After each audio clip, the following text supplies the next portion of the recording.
So good day everyone, ipakita lang natin yung pinapagawa ni Sir from Rojas City, Capiz.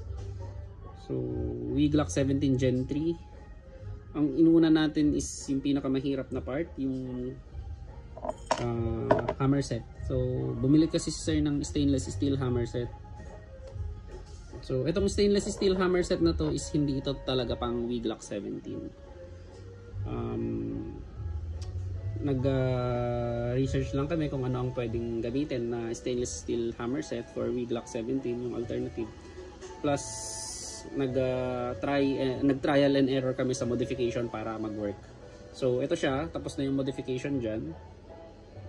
And yung hammer spring niya is stock. Then dito sa stainless steel hammer set na to, kapag ginamitan nyo yung stock na hammer roller is magma-malfunction siya. So tamang-tama dun sa V2, sa high impact hammer roller na version 2. Yan. Kahit usually kasi kapag yung stock na hammer set ang ginagamit is naglo-lube, ganun, nilalagyan ng lube. Ito kahit hindi ka na mag-lube kasi stainless steel na to.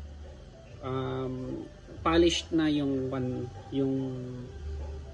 surface niya. So kahit no need for lube, hindi na rin siya yung kanya, yung tawag dito, yung wear and tear niya is actually hindi na siya magwe-wear and tear kasi stainless steel na siya. Konti lang naman yung mechanism nito eh. Dito sa knocker tumatama lang naman to sa magazine. So ito far pin lock, dito yan tumatama. So kapag nag-lock yan, para hindi siya mag-full auto. Pag naputol ito, itong stock, pwede nyo palitan ng steel. Anytime pwede kayo magpalit ng steel nito. Sa ngayon, stock muna kasi medyo out of budget yung kapos sa budget yung buyer. So ayan, try natin na ilagay. So hindi na namin ginawa na namin yung modification na ginagawa namin dito bago natin ilagay. So ito yung initial test niya para makita niyo. So wala pa tayong pinalitan, ito pa lang hammer set, hammer roller.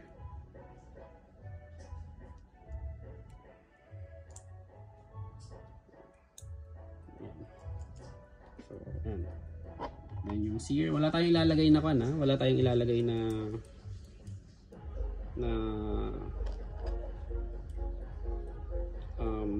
lube. So sana wala naman na ata yung sear pin. Ayun, okay, nagkamali tayo.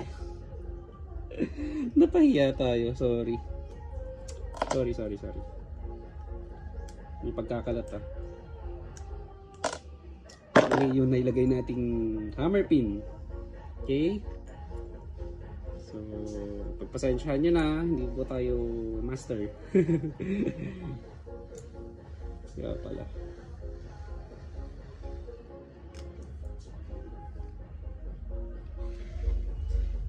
Ayan.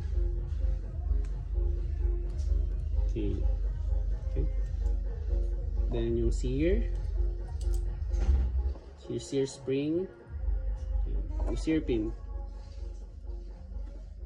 Yes anak.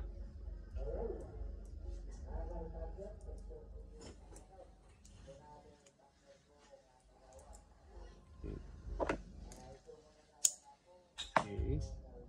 So try natin. So ito pa lang yung pinapalitan natin para makita niyo yung hindi tayo nagpalit ng steel na ganito, yung trigger lever. Pero mas maganda sana kung napalitan tong trigger lever na to. Mas solid yung kanya. Yung trigger pull niya. Pero okay na rin to. So ilagay muna natin to. So hindi na natin ilalagay yung screw kasi mamaya mo na yan. Hindi pa naman to final. So ayan. So of course may slack yan. May slack yan kasi hindi pa naman nakalagay yung adjustable trigger natin. Kung nakalagay na yan, mawawala na yung slack. So dito lang yung wall niya. So ayun lang.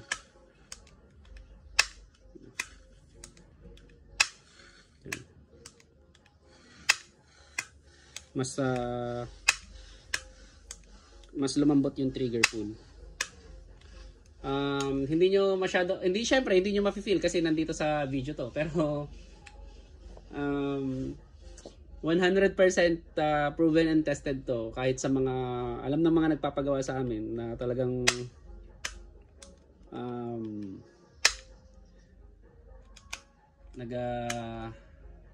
lumalambot talaga yung trigger pull. Hindi pa napalitan to ng hammer spring. Kapag pinalitan to ng hammer spring, mas malambot pa yung trigger pull. So, yun pa lang, hammer set pa lang.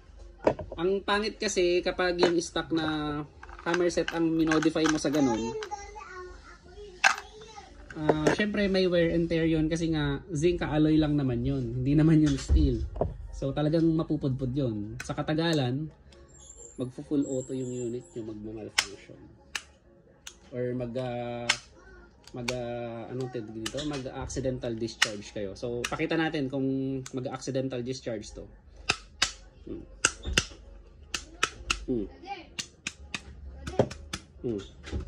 So, wala.